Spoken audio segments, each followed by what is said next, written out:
오히려 지금이 길게 본다라고 한다면 네. 좀 기회가 아닌가라고 생각이 들고 여전히 고용 지표는 견고하다. 심각한 경기 침체는 올 가능성은 낮다. 그래서 그런 것들을 따져봤을 때 뭐 지금 가격은 제가 봤을 때 괜찮다. 올해는 좀 반등할 수 있지 않을까. 그런 측면에서 좀 보시면 좋을 것 같고 딱히 전망이 좋다라고 보기엔 좀 애매할 것 같아요.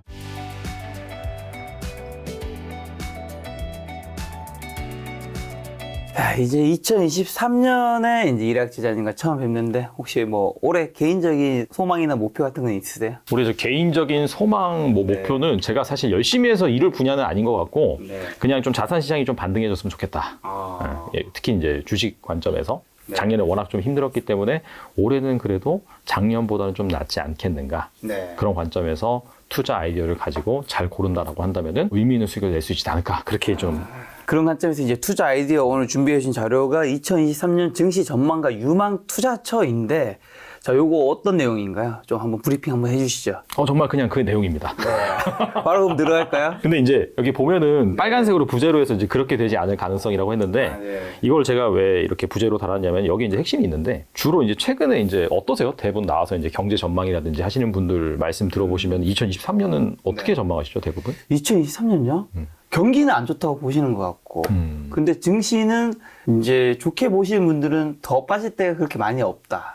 그래도 엄청 크게 오른 건 아니어도 최악은 지나지 않았냐라고 보는 분이 있는 거 한축에는 아직도 더 지옥이 남아있다. 뭐 이렇게 보시는 분도 있는 것 같고. 그래서 약간 전반적으로 일단 경기 침체는 확실하다. 네. 그런 부분에 있어서 뭐 부동산 시장은 더 안 좋아질 것 같다는 게 맞아요. 일반적인 중론인 것 같고 증시 같은 경우 약간 좀 갈리긴 갈리는데 네. 그럼에도 불구하고 약간 그래도 작년만큼은 아닐 것이다라고 말씀을 하셔도 상저하고를 예상하시잖아요. 네. 대부분 증권가에서. 그래서 일단은 전반적인 그런 컨센서스가 그런데 그렇게 되지 않을 가능성도 좀 생각을 해봐야 된다. 네. 그런 차원에서 제가 좀 자료를 준비를 했고 사실 이 주식시장에서는 100%가 없긴 한데 네. 그럼에도 불구하고 이쪽에 대한 그 진리가 있어요. 뭐냐면은 변하지 않은 진리가 있는데 이게 소문난 잔치에는 먹을 것이 없다 이거거든요. 근데 반대로 본다라고 한다면은 남들이 다 그렇게 예상을 하고 있을 때 네. 사실 그런 일이 발생할 가능성은 좀 낮다는 거죠. 그런 관점에서 좀 그런 시야의 다각화, 시각의 다각화라는 네. 차원에서 좀 여러분들이 보시면 좋을 만한 그런 자료를 가지고 왔는데요. 네. 주식시장의 4개라고 해서 많이 주식시장을 봄, 여름, 가을, 겨울로 나누잖아요. 이 나누는 관점은 일단 가장 큰 매크로 지표는 금리입니다. 금리. 이제 금리가 이제 막 엄청나게 연준해서 금리를 인하하거나 그런 상황을 이제 유동성 장세라고 해서 이때는 사실 경기도 좋지 않고 실적도 좋지 않지만 이제 주가는 오르죠. 이때가 바로 이제 코로나 터지고 나서라고 이제 보시면 될 것 같고 자, 그 다음에 이제 이 연준에서 내지는 중앙은행에서 이렇게 풀어댄 유동성 그 다음에 경기 부양 정책들이 먹히면서 이제 실적이 좋아지고 그러면서 이제 금리는 다시 조금씩 오르죠. 그리고 실적이 좋아지고 주가는 오르는 그런 상황인데 그 다음에 역금융 장세라고 해서 이때도 사실 실적이 좋긴 좋아요. 하지만 실적이 이제 좋아지는 그런 부분에 있어서 끝자락이라고 보시면 될 것 같고 이때 이제 금리는 거의 최고조죠. 주가는 이때부터 좀 빠지기 시작합니다. 그리고 마지막이 이제 역실적 장세라고 해서 금리도 내려가고 실적도 내려가고 주가도 내려가는 장세라고 이제 지금 역실적 장세인가요? 제가 이제 그 설명해 드릴게요. 네. 그래서 이제 보시면은 자, 위에 그래프가 이제 코스피 지수랑 국고채 3년물 금리입니다. 네. 앞서서 이제 금리 기준으로 주식시장의 4개가 나뉜다라고 말씀을 드려서 이렇게 이제 보시면 될 것 같고 밑에가 이제 코스피 지수의 EPS예요. 그러니까 실적이라고 이제 보시면 됩니다. 그래서 아까 말씀드린 것처럼 2020년 3월 이때 이제 코로나가 발생하면서 주가가 급락을 했었고 발빠르게 뭐 연준이라든지 각국 중앙은행에서 유동성 통화 정책을 펼치면서 보시다시피 이제 V자로 반등을 했죠. 근데 이때 금리를 보시면은 여전히 좀 내려가고 있는 그런 상황이라고 보면 될 것 같고요. 실적 같은 경우에도 상당히 좀 바닥이잖아요. 예전에 비해서 별로 좋지 못한 상황. 자, 하지만은 이 유동성 장세가 끝나고 이제 슬슬 금리가 반등을 합니다. 그리고 나서 코스피 지수 같은 경우에는 이 유동성 장세가 끝난 시점이 제가 보니까 대략적으로 한 2020년 10월 정도? 11월 정도? 그때 이제 막 미국의 대선 있으면서 약간 좀 노이즈가 있으면서 근데 그때부터가 이제 실적 장세라고 이제 판단할 수 있을 것 같아요. 왜냐하면 그때부터 이제 실적이 상당히 좀 좋아졌고 기업들의 그리고 금리는 살짝 오르는 그런 상황이었고 그리고 나서 2022년부터 우리나라 같은 경우는 좀 더 빨리 찾아왔어요. 약간 그 중국의 형다그룹 뭐 부도 사태 이런 것 때문에 2022년 거의 한 상반기 말부터 역금융 장세라고 보시면 돼요. 역금융 장세. 이때 이제 보시면 금리 엄청나게 오르죠. 원래는 뭐 연준에서는 2023년까지는 금리 인상 없다 그런 기조를 밝히고 있다가 갑자기 선회를 해버리는 바람에 그러면서 뭐 금리를 여러 차례 올리기도 했지만 한 번에 뭐 75bp씩 3번 이상 올리는 그런 상황이 발생하다 보니까 금리가 상당히 빨리 올라버렸고 그러면서 이제 역금융 장세. 이때도 사실 실적이 좋았거든요. 근데 지금 역금융 장세로 인해서 뭐 코스피가 2100선까지 하락을 하기도 했었고 이제 보시면은 이 EPS가 꺾인 게 보이시죠? 네. 이게 이제 3분기 실적을 반영한 거거든요. 4분기는 더 꺾일 거예요. 지금은 이제 역실적 장세로 왔다라고 이제 보시면 될 것 같아요. 그리고 원래 이제 이번 시장이 되게 좀 어이없고 좀 힘들었던 게 뭐냐면 그리고 전문가들의 전망이 많이 틀렸던 게 뭐냐면은 자 과거에 이 실적 장세 볼게요. 과거의 실적 장세가 크게 이제 두 가지가 있는데 2017년 상승장, 이때 이제 세미 상승장이라고 해요. 코스피가 2000에서 2600까지 올랐던. 이때 보시면 이때 금리가 이렇게 오르죠. 이때도 마찬가지로 한 1%대에서 한 2.5%까지 오르는데 이때 보시면은 EPS도 같이 오릅니다. 그래서 한 1년 정도 상승이 나와요. 이제 삼성전자를 중심으로 반도체 주식들이 쫙 끌고 가던 그떤 시장이었는데 실적 장세가 한 1년 정도 지속이 되고요. 그거보다 더 시계를 돌려서 과거로 가보면은 대세 상승장 2005년부터 한 2007년까지 대략적으로 한 2년 6개월 정도 이어진 상승장이 있었는데 이때도 보시면은 금리도 오르고요. 실적도 오르고요. 그다음에 종합주가지수도 오르는데 이때는 실적 장세가 한 2년 6개월 정도 지속이 됐다라고 보시면 돼요. 원래 실적 장세가 좀 길어요. 일반적인 케이스에서는. 근데 요번에는 거의 한 6개월 정도? 뭐 한 5개월 정도? 너무 짧았네. 그러니까 막 되려다 만 거죠, 사실. 근데 그 이유는 아시다시피 뭐 40년 만에 최대 인플레이션. 그래서 연준이 원래는 금리 안 올린다. 라고 했다가 갑자기 선회를 해버리면서 뭐 자이언트 스텝을 3연속으로 한다든지 자, 그런 식으로 하다 보니까 실적 장세 시작해서 원래는 시작해서 한 중반부로 가야 되는데 거기서 바로 이제 역금융 장세로 갔다라고 이제 보시면 되고 이제는 이제 역금융 장세가 끝났다라고 보시면 될 것 같아요. 왜냐하면 금리 인상 같은 경우에도 사실상 뭐 3월이 마지막이냐 5월이 마지막이냐 그런 얘기 있긴 하지만은 결과적으로 이제 상반기까지 인상하고 끝낸다라는 것이 전반적인 컨센서스. 그리고 실적이 이미 이제 작년 3분기부터 둔화되기 시작했죠. 4분기엔 당연히 안 좋고 그래서 이제 본격적으로 역실적 장세로 돌입을 했다라고 보시면 되고 그래서 중요한 건 뭐냐 역실적 장세에서 과연 얼마나 더 빠질 것인가 그 부분이 이제 중요하겠죠. 그래서 이제 되게 부정론자들 있잖아요. 시장에 약간 좀 부정적으로 보시는 분들 같은 경우에는 특히나 이제 우리나라 증시보다는 우리나라 증시는 워낙 또 2021년 하반기부터 빠졌으니까 대신에 미국 같은 경우에 여전히 비싸다 그런 말씀 많이 하시죠. 그래서 과연 정말 어느 정도 비싼가 그 부분을 좀 확인할 필요가 있고 갑자기 왜 한국 증시 얘기하다가 미국 증시 얘기를 하느냐. 근데 어차피 우리나라도 어느 정도 미국 증시가 커플링 돼서 가는 그런 방향이기 때문에 미국 증시가 계속해서 안 좋다라고 하면 우리나라 증시는 좋을 수 없거든요. 그래서 일단 기준점이 되는 미국 증시를 좀 살펴볼 필요가 있는데 밸류에이션이라고 하면은 가장 기본적인 게 PR이잖아요. 퍼. 그래서 이거는 1970년대부터 현재까지 S&P 500 지수의 PR 한 52년치를 제가 가지고 왔어요. 그래서 이거 평균값을 보면 전 개인적으로 좀 왜곡이 될 수 있다고 생각을 하거든요. PR 평균값을. 왜냐면은 이때 보시죠. 이때 보면은 이 파란색 선이 뚫고 올라가 버렸어요. 상단이 50인데 이때가 언제냐면 2008년 글로벌 금융위기 당시입니다. 이때 미국 경기가 정말 안 좋았잖아요. 그러면서 이때 S&P 500 기업들의 PR이 일시적으로 140까지 올라가요. 그래서 만약에 이 140까지 올라가는 거를 이 그래프에 다 표현을 하면은 이 밑에 밴드가 다 눌려버려서 변화가 안 보여서 제가 그냥 잘라버렸거든요. 결론은 뭐냐면은 이런 건 상당히 좀 특이한 현상이다. 그래서 이런 것들은 극다값은 좀 제외하고 볼 필요가 있기 때문에 그래서 저는 평균보다는 한 중간 밴드 값을 보는 게 더 좀 합리적이다, 적절하다고 생각을 하는데 그래서 과거 한 1970년대부터 현재까지 이 PER 밴드 상단이 대략적으로 35예요. 이렇게 닷컴 버블이라든지 이 코로나 버블 당시에 순간적으로 뚫고 올라간 거 제외를 하면은 35배 정도가 상단이고 하단 같은 경우에는 한 7 정도. 이때 이제 1980년대 초반. 이때 PR이 7까지 떨어졌거든요. 그래서 대략적으로 35 더하기 7 하면은 뭐 한 42 정도 나오죠. 그래서 그거의 중간값을 대략적으로 계산을 해보면은 한 21 정도 되잖아요. 근데 현재 PR이 얼마냐면 19.8이에요. 19.8. 그러니까 중간값보다 약간 아래에 있다. 일단 그 부분이 팩트라고 볼 수 있고 근데 이 PR 밴드를 보시면은 사실 한 90년대? 한 20세기까지는 전반적으로 PR 밴드가 고점이 25였고 저점은 7이었잖아요. 근데 21세기 들어서 갑자기 밴드가 높아졌어요. 고점이 35고 저점 같은 경우에 가장 낮았을 때가 여기 순간적으로 13 정도예요. 왜 밴드가 높아졌냐? 이건 단순하죠. 금리가 그만큼 낮아졌기 때문이거든요. 아무래도 이제 뭐 아시다시피 지금같이 금리 높은 상황에서는 주식 안 하고 다 예금으로 가잖아요. 그렇죠. 그러니까 명확하게 그냥 금리가 높으면 주식 밸류에이션 떨어지는 거고 금리 낮으면 주식 밸류에이션 오르는 거예요. 그런 관점에서 앞서서 제가 말씀드린 1980년대 초반에 PR 7까지 떨어졌던 시기가 이 금리가 무려 이제 10년 만기 국고채 금리가 15까지 치솟았던 그때입니다. 이때는 당연히 주식 안 하죠, 사실. 네. 그러다 보니까 밸류에이션 상당히 할인 받았었던 거고, 지금 뭐 40년 만에 최대 인플레이션이다. 그래서 기준금리 뭐 자이언트 때 엄청나게 했다라고 하더라도 지금 10년 만기 국고채 금리가 한때는 4% 살짝 넘었다가 지금은 3.6%예요. 네. 3.6%. 즉 예전 이 수준에 비하면은 상당히 여전히 낮은 수준이다라고 볼 수 있고, 뭐 갑자기 하이퍼 인플레이션가 와서 이 정도까지 간다? 그러면 폭락하겠죠, 사실. 근데 그게 아니라 한 이 정도 수준에서 이제 시장 금리가 어느 정도 고점을 다지고 좀 안정화된다라고 한다면은 21세기 들어서 형성됐던 밸류에이션을 보는 게 합리적이다. 그렇게 말씀드릴 수 있을 것 같고, 그렇다면 이때 하단은 대략적으로 한 15배 정도로 제가 볼게요. 그리고 상단은 35, 아까와 마찬가지로. 그러면 두 개 더하면 50이고 절반을 놔두면은 25 정도가 중간값이란 거예요. 근데 지금 19.8이니까 밸류에이션이 여전히 비싸다고 하는 거는 제가 봤을 때는 그 객관적이진 않다. 뭐 이렇게 뭐 느낌적으로는 그렇게 느낄 수가 있지만은 단순히 밸류에이션 관점에서 봤을 때는 비싼 건 아니다. 오히려 약간 중간값보다 싸다라는 그런 부분이 있고, 그렇다고 해서 안 빠지는 건 아니죠. 더 빠질 수는 있죠. 왜냐하면 이 PR이 아시다시피 주가 나누기 EPS다 보니까 EPS가 낮아지면, 즉 역실적 장세에서 실적이 더 많이 박살이 나면 이게 올라갈 것이고. 실적 안 좋다면서요. 그렇죠. 근데 결론은 뭐냐? 밸류에이션이 현재 비싼 건 아니다. 약간 중간값보다 밑에 있다. 네. 그 부분을 여러분들이 좀 생각을 하셨으면 좋겠어요. 그래서 이제 역실적 장세에 돌입을 해서 경기 침체가 온다라는 그런 얘기가 많은데, 이게 이제 블룸버그에서 뭐 자체적인 그런 뭐 리서치 툴을 활용을 해서 향후 경기 침체가 올 가능성이 98%다. 네.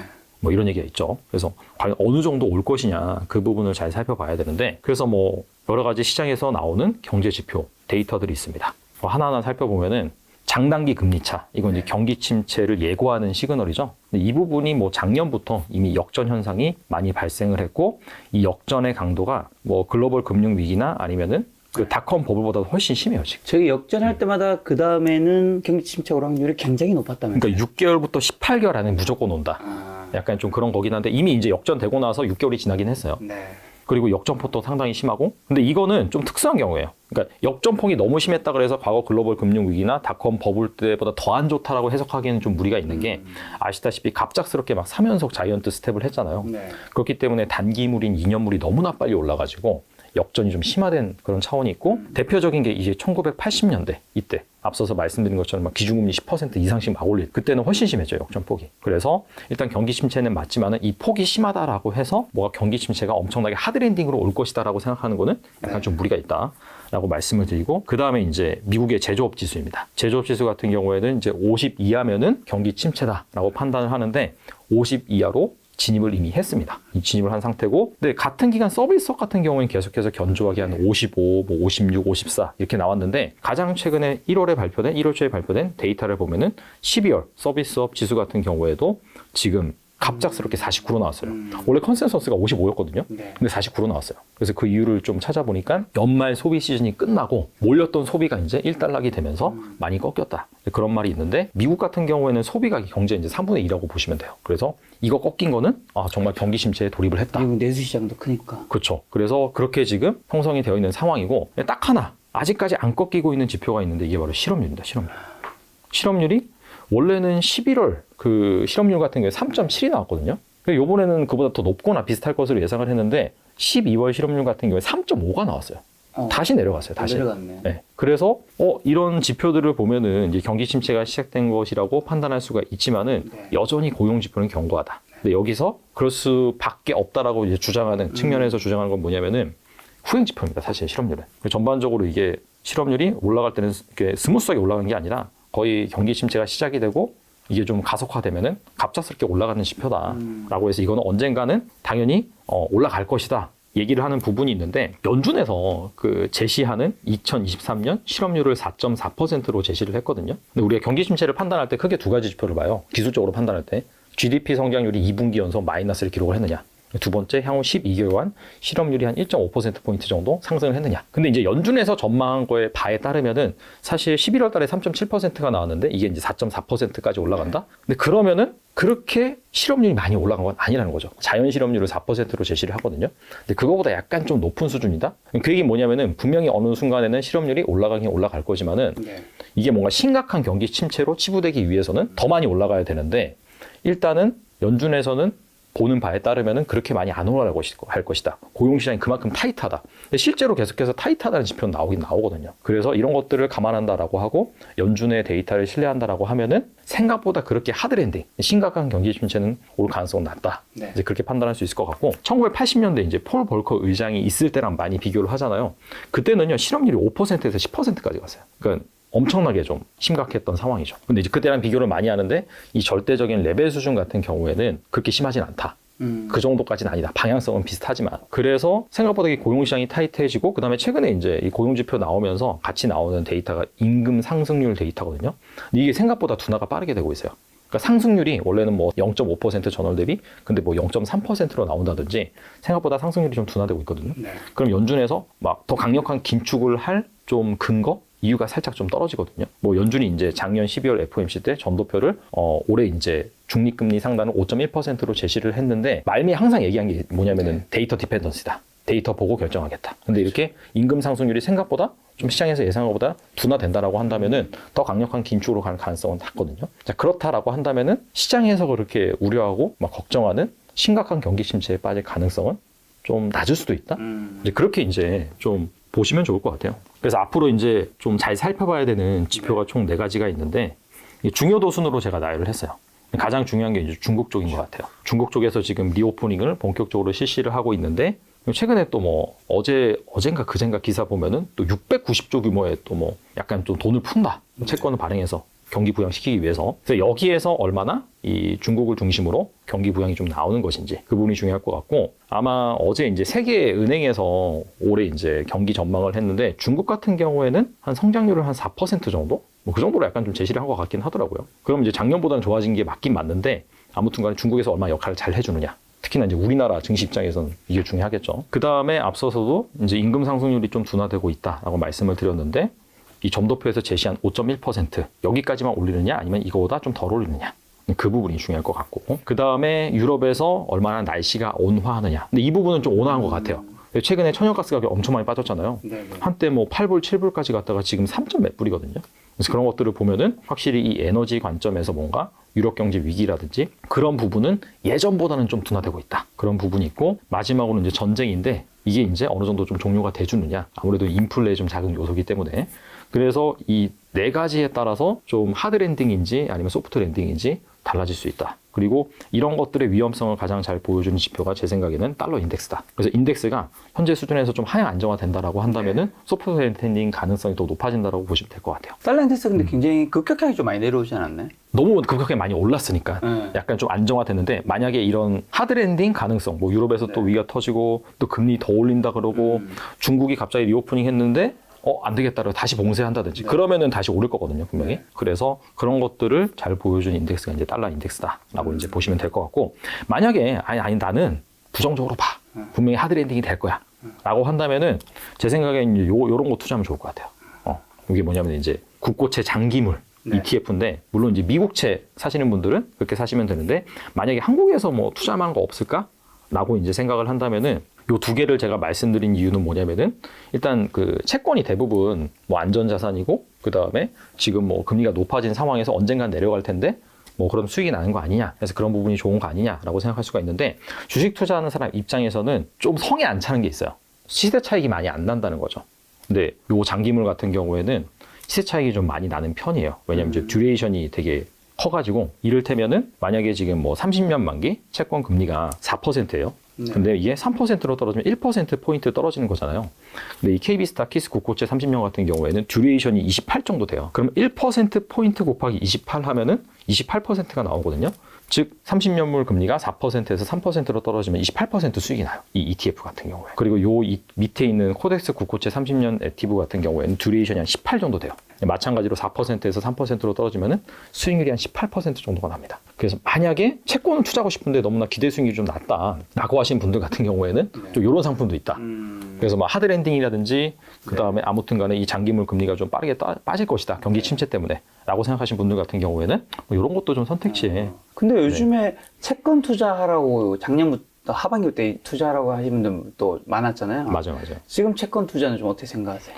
지금 제가 차트를 가져오긴 했는데 이때 있죠. 10월 28일, 작년 10월 28일인데 이때가 이제 레고랜드 사태로 인해서 채권 금리가 완전 폭등했을 때 뭐 국채금리 뭐 한전채 너나 할 것 없이 막 폭등했을 때 그때 이제 가격을 보시면은 56,000원까지 빠졌었어요. 이때가 아마 30년 만기 국고채 금리가 4.3% 정도? 그리고 나서 지금 아마 제가 데이터를 확인하지 않았는데 아마 3.5%, 6% 정도 될 거예요, 지금은. 근데 이게 지금 뭐 56,000원에서 지금 얼마냐? 한 7만 원대 초반까지 왔어요. 그러니까 단기간에 한 20% 정도 이상 이제 수익이 난 거죠. 금리가 좀 떨어지면서. 근데 이게 한때는 얼마였냐면은 2021년 12월. 이때 당시에는 아마 금리가 한 2% 정도 됐었을 거예요. 왜냐면은 이때는 아직까지 막 연준이 막 그렇게 올릴 거라고 시장에선 절대 예상하지 못했기 때문에 그러니까 대략적으로 한 2%대였을 때는 가격이 한 10만 원 정도였다. 근데 지금 한 3.5% 정도니까 7만 원 정도잖아요. 그러니까 단순하게 이런 거죠. 만약에 내가 채권에 장기채에 뭔가 기대 수익률을 크게 생각을 하고 투자를 한다라는 사람이라면은 장기물 금리가 언젠가는 2%대로 떨어질 것이다. 라고 이제 생각하는 사람. 그리고 뭔가 단기간에 더 고수익을 추구하고 싶다라고 한 사람 같은 경우에는 하드랜딩이 올 것이다. 그럼 더 빨리 떨어지거든요. 연준에서 제시하는 그 목표 물가 같은 경우에는 24년인가 25년 정도 되면 2% 정도 떨어진다고 생각하고 있어요. 그러면 이 장기물 금리도 거기까지 낮아지는 거긴 하거든요. 그래서 이제 그걸 보시고 투자를 하시면 될 것 같아요. 그렇게 생각을 한다면은 뭐 지금도 사실 낮은 수준이긴 하죠. 근데 뭐 그냥 맘 편하게 생각하시면 될 것 같아요. 언젠가는 경기 침체가 올 텐데. 그러니까 하이퍼 인플레이션이 계속해서 발생하지 않을 거잖아요. 경기 침체가 오면은 장기물 금리는 떨어지니까 그런 차원에서 내가 투자 기간을 어느 정도로 생각을 하고 투자를 할지 그 부분만 좀 결정을 하시면 될 것 같고 대신에 이건 변동성이 상당히 큽니다. 거의 개별 종목 수준이라고 보시면 돼요. 그래서 나의 투자 성향과 잘 맞는다. 라고 하면은 이렇게 변동성이 좀 있는 상품을 투자할 수 있는 거고 반대로 난 그래도 좀 무서운데 그러면 약간 좀 듀레이션 짧은 단기채라고 보기엔 좀 애매하지만은 뭐 예를 들어서 10년물 같은 거 그거 중에서 듀레이션이 한 5 정도? 그러면 1%포인트 떨어지면 5% 오르거든요, 수익률이. 근데 추가적으로 여기서 이자는 빠진 거죠. 이자까지 더 하면 더 되겠죠. 그래서 그런 관점에서 좀 접근을 하시면 되고, 제 생각에는 경기 침체가 오든지 아니면 나중에 오든지 간에 그런 투자 대상 같은 경우에는 괜찮은 투자 시기인 것 같아요. 좀. 그리고, 이거는 뭐냐면은 이 밑에 그래프가 코스피 상장 기업들의 실제 이익과 예상 이익을 비교한 그래프입니다. 이 밑에 막대 그래프가. 그리고 이 파란색이 실제 이익이고 주황색이 예상 이익입니다. 그래서 이 예상 이익은 언제 시점 기준이냐? 바로 지금 시점. 즉 연초에 애널리스트들이 올해 코스피 상장사들의 실적이 얼마 정도 나올 것이다 라고 예상한 그 부분이고 이 파란색은 실제 그 해년도 코스피 상장 기업이 얼마나 실적을 잘 냈느냐 그 부분인데 명확하게 그 예상 실적이 실제 실적으로 후행합니다. 그래서 여기서도 보시면 2007년도에 이 파란색 막대기를 보시면은 살짝 올랐죠.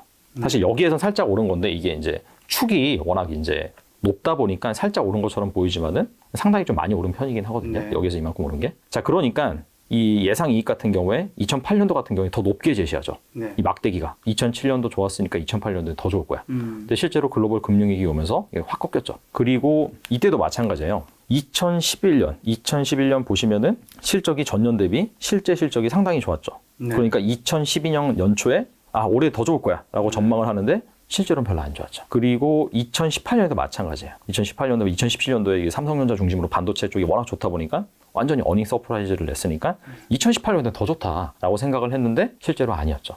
네. 이 2022년도도 마찬가지입니다. 2021년 너무 좋으니까 올해도 좋을 거야 라고 했지만은 오히려 감소했죠. 그리고 이렇게 컨센서스가 미스가 크게 날 때 시장이 많이 빠져요. 21% 빠지고 글로벌 금융위기 당시에도 이렇게 40% 빠지고 2008년도 같은 경우에도 17% 빠지고 근데 이제 그 다음 연도 주가를 보면은 기대감이 좀 사라진 상황이거든요.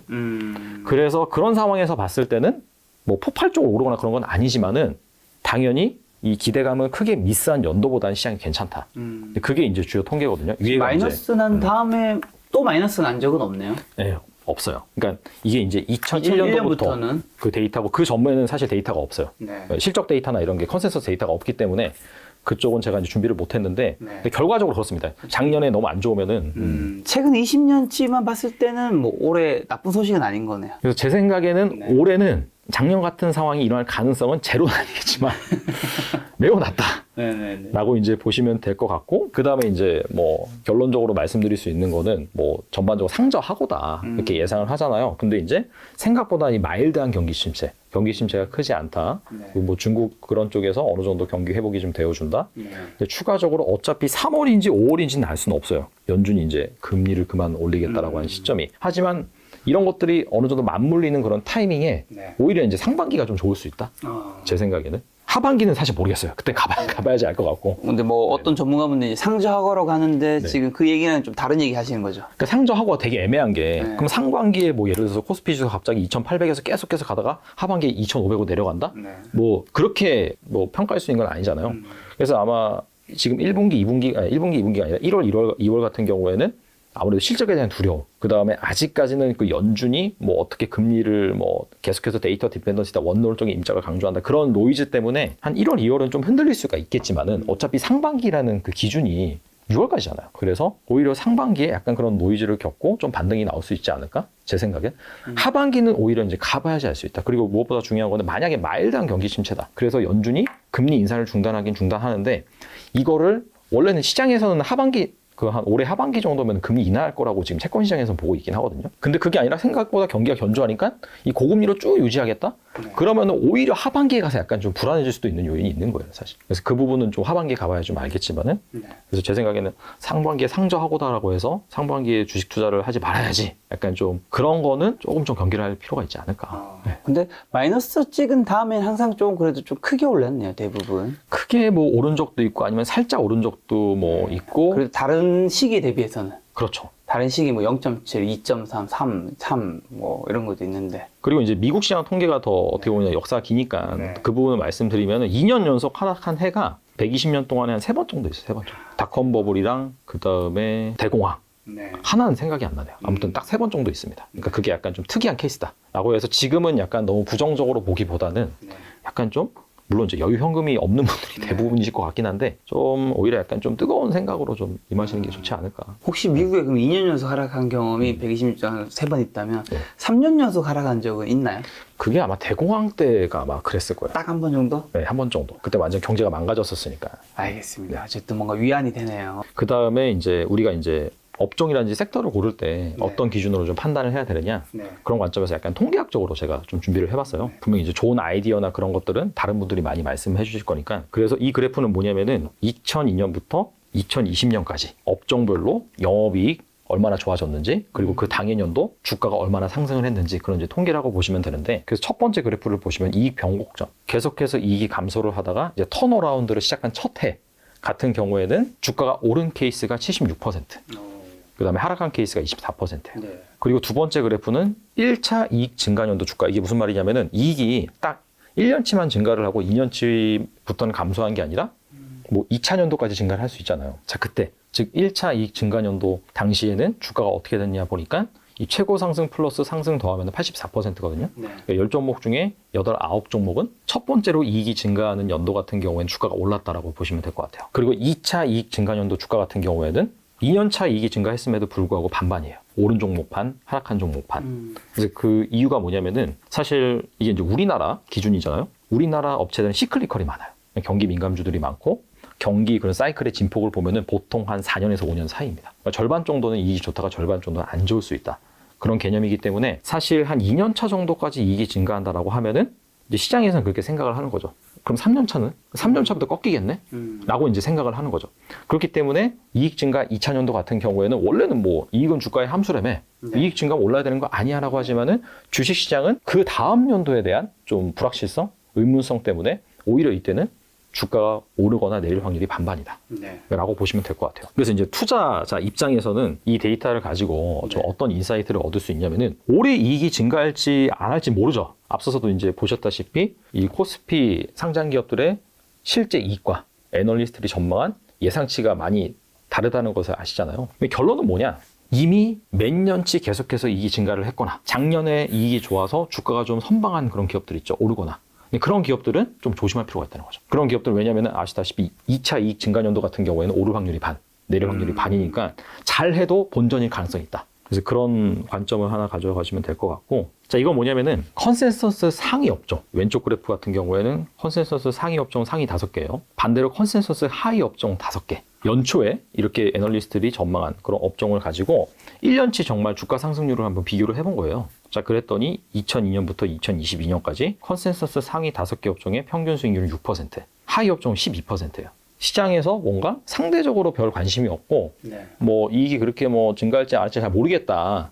그런 쪽 업종이 실제로 주가 상승률은 더 높았다라고 이제 보시면 될 것 같아요. 그리고 오른쪽 그래프 같은 경우에는 좀 범위를 넓혔어요. 원래 상위 5개였는데 10개로 높였고 하위도 10개로 높여서 봤는데 상위 10개가 이제 평균 수익률이 8%, 하위 10개가 10%. 이건 차이가 좀 많이 줄어들었죠. 그래서 약간 좀 오히려 시장에서 지금 이익이 많이 증가할 것이다라고 예상하는 주식 같은 경우에는 성과가 안 좋을 가능성이 있다. 옆에 있는 건 승률인 건가요? 그렇죠. 승률이죠. 승률. 승률 같은 경우에는 이것도 약간 좀 두 개를 좀 비교해서 보시라고 평균 수익률이랑 보시라고 이제 해놨는데 승률 같은 경우에도 마찬가지로 이렇게 하위 5개가 높게 나왔다. 승률도 하위가 더 잘 나오네요. 그렇죠. 그래서 그 이유가 이제 뭔지 좀 생각을 해보면 왜냐면 이렇게 되면 아니 그럼 뭐 이 사람들이 바보도 아니고 네네. 그 이유가 다 있어요. 왜냐면 첫 번째는 좋다고 하면은 이미 시장에서 반영이 되어 있어요. 그 주가가. 지금도 뭐 보면은 뭐 그런 뭐 리오프닝 뭐 이런 쪽 이쪽 지금 실제 올해 컨센서스 되게 좋거든요. 네. 주가 이미 막 날라가 있잖아요. 지금. 네. 그러니까 이미 첫 번째 반영될 가능성이 있다. 그런 부분.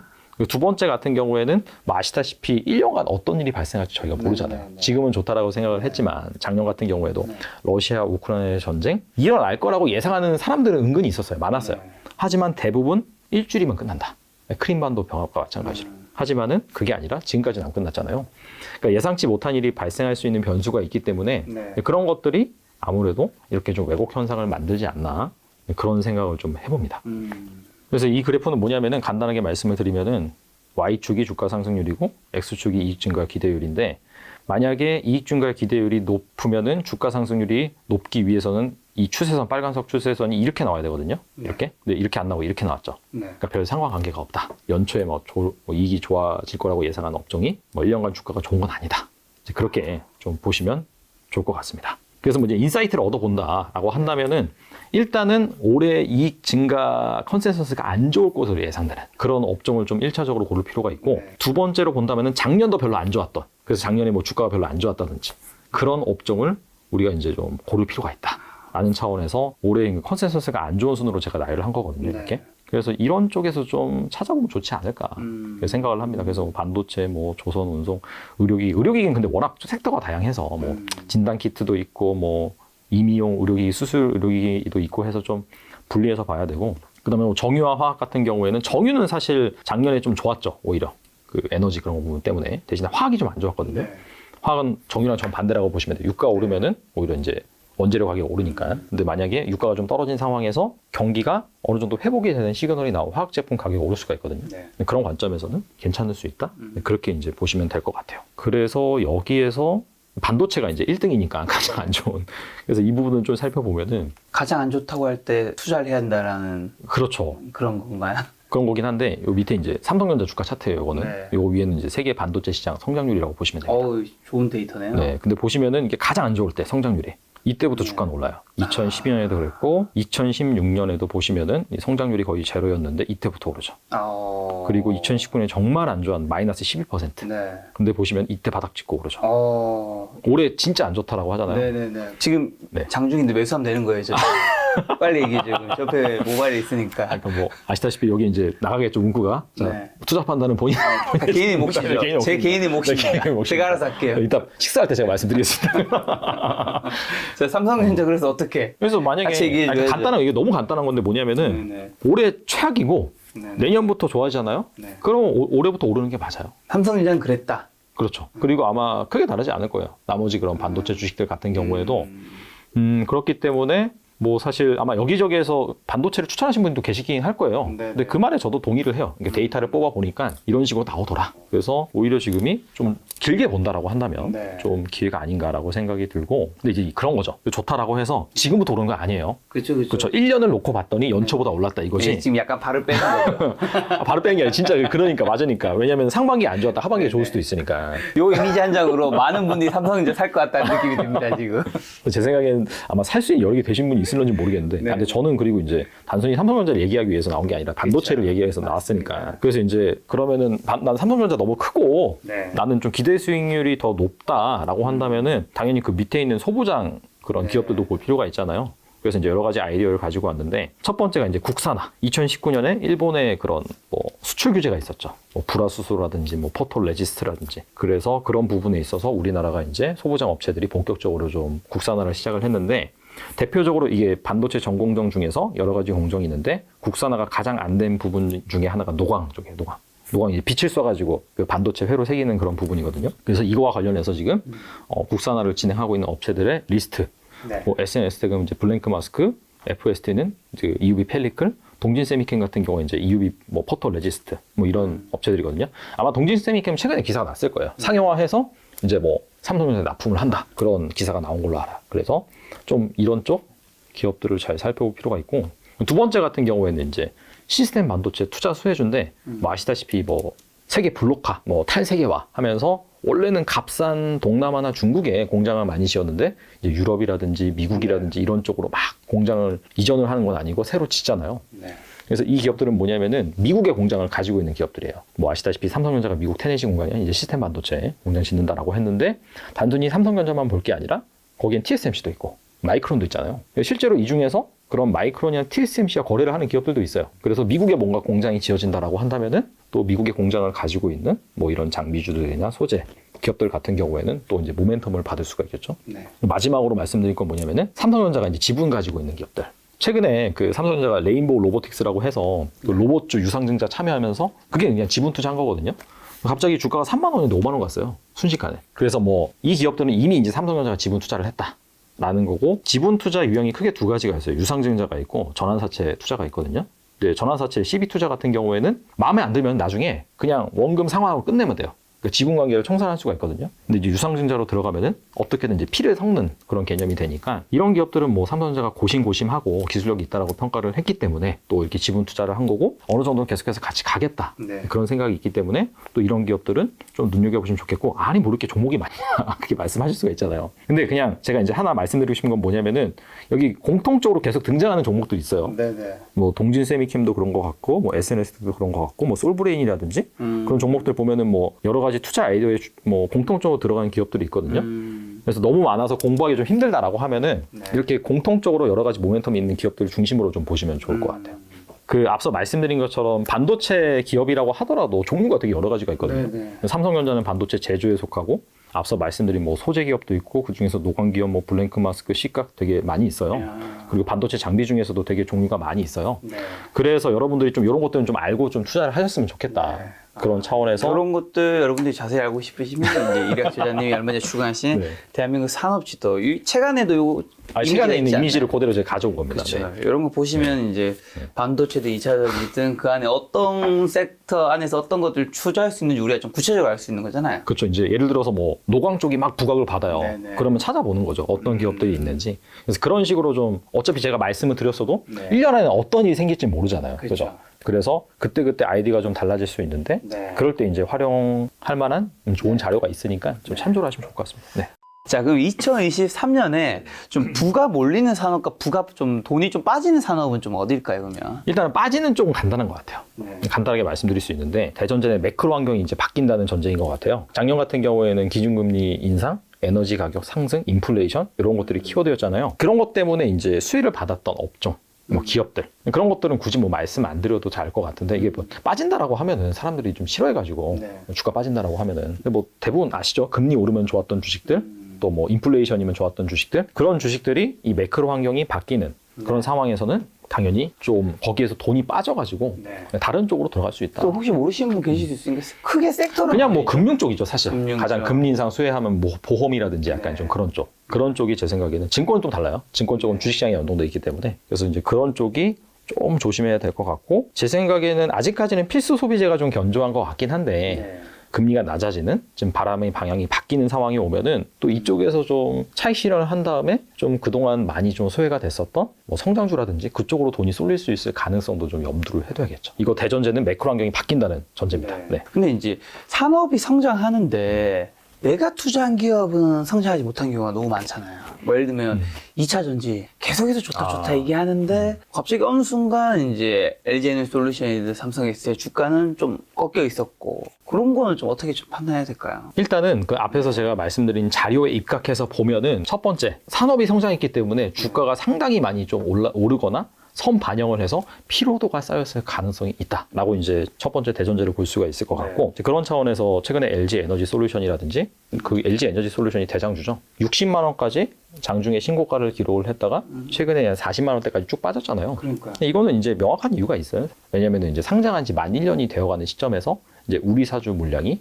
이제 오버행 이슈로 나올 것이다라는 그런 이제 오버행 수급적인 부담감을 가지고 있고 4분기 실적은 약간 좀 쉬어갈 것이다. 그런 약간 펀드멘탈적인 이슈가 결합이 되다 보니까 이 상황에서 뭔가 더 치고 올라갈 만한 동력이 없는 거죠. 네. 뭐 아시다시피 사실 내가 산 주식은 왜 안 오를까? 이게 이제 제 책의 인트로이긴 한데 네. 결론은 내가 산 주식보다 더 매력적인 주식이 다른 데 있고 사람들이 그쪽으로 관심을 가져가기 때문이거든요. 그런 차원에서 본다라고 한다면은 방금 말씀드린 뭐 LG 에너지 솔루션이라든지 그런 주식 같은 경우에는 일단 당분간은 쉬어갈 가능성이 있는 거죠. 이런 오버행 이슈라든지 그런 펀더멘탈 이슈가 좀 해소되기 전까지는. 그래서 약간 그런 관점에서 좀 보시면 좋지 않을까라고 이제 생각이 들고 2차 전지 같은 경우에는 사실 코로나 이후부터 계속해서 좋았거든요. 그 아까 이제 제가 섹터표 보여드렸는데 작년 그 섹터 수익률이 거의 70%예요. 그러니까 뭐 물론 작년에 안 오른 2차 전지 주식도 있지만은 다른 주식들이 너무나 많이 오른 나머지 좀 피로도가 쌓였다라고 볼 수가 있겠죠. 그래서 올해도 분명히 컨센서스 기준으로는 영업이익이 한 55% 정도 성장할 것이라고 지금 나와 있긴 해요. 네. 그리고 아마 내년에도 성장을 할 거예요. 왜냐면은 뭐 전기차 보급률 계속해서 높아지니까. 대신에 피로도가 좀 많이 쌓인 건 맞다. 팩트는 맞다. 그리고 아마 이것도 좋은 팁이긴 한데 이렇게 말하면 제가 2차 전지에서 부정적으로 얘기하는 것 같아요? 아니면 긍정적으로 얘기하는 것 같으세요? 부정적으로. 그럼 이제 악플이 달릴 거예요. 제가 봤을 때. 근데 이 악플이 좀 심하다라고 하면은 그럼 피로도가 많이 쌓인 거예요. 제가 봤을 때. 왜냐면 제가 이제 2021년에 삼성전자 관련 콘텐츠를 올린 적이 있는데 핵심 내용은 그거예요. 뭐냐면은 지금 시가총액 1위가 앞으로 10년 시가총액 1위가 된다는 보장은 없다. 근데 그런 내용을 이제 그것도 이제 도서 리뷰 그런 콘텐츠였는데 그 악플이 많이 달리더라고요.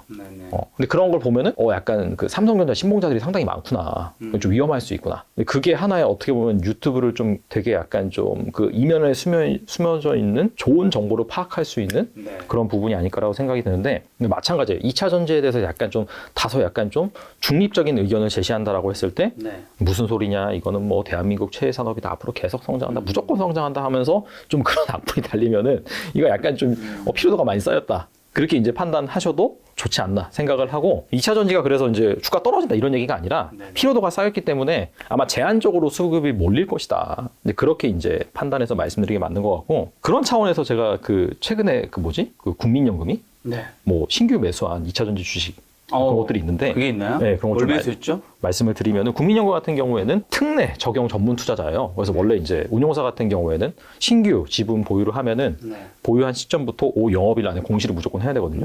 근데 이제 특례 적용 투자자이기 때문에 여기는 한 분기씩 몰아서 해요. 한 분기치씩. 그래서 작년 4분기에 지분 투자하거나 아니면 팔거나 하는 종목들을 1월 초 며칠 전에 이제 나왔는데 거기에서 재미있는 게 국민연금이 딱 2차 전지 3개 기업을 신규 보유했더라고요. 뭐 샀나요?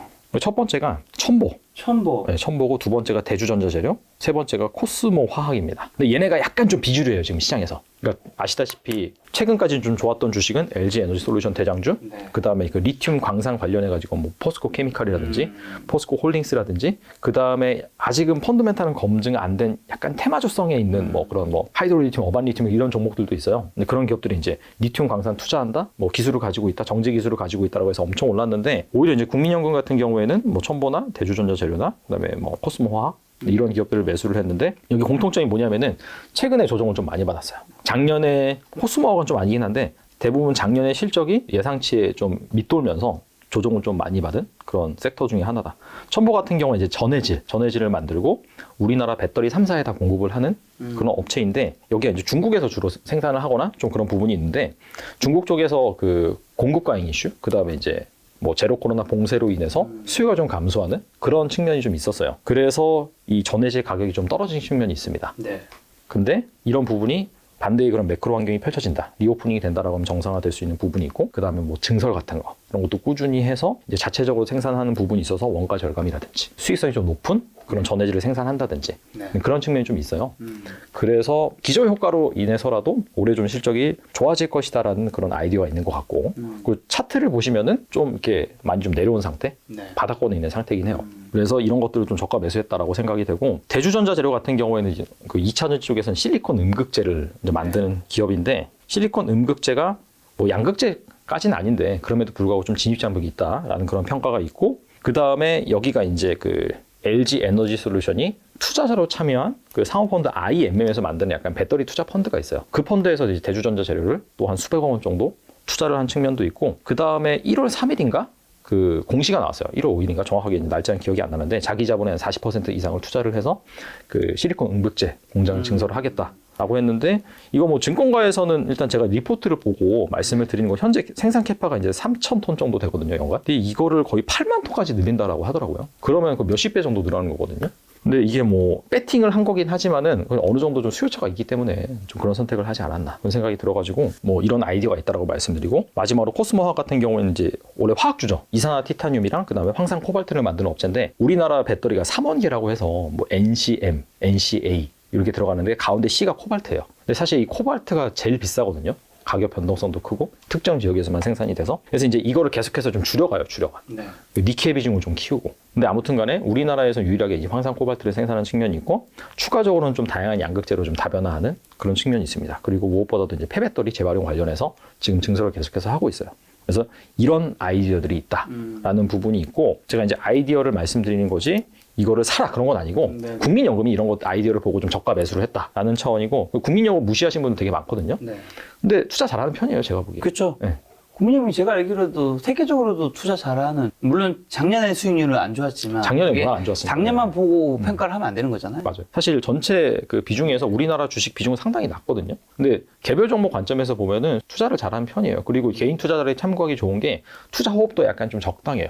그렇게 짧지도 않고 너무 길지도 않고, 그렇기 때문에 제 생각에는 여기에서 투자 아이디어를 얻어보는 거는 괜찮지 않을까 라는 생각을 합니다. 자, 그리고 또 다르게 준비하신 게 뭐 넥스트 레인보우 로보틱스를 찾아라. 다음 삼성전자가 투자할 로봇주. 아, 이거 약간 좀 그 어그로성이 있긴 한데, 네네네.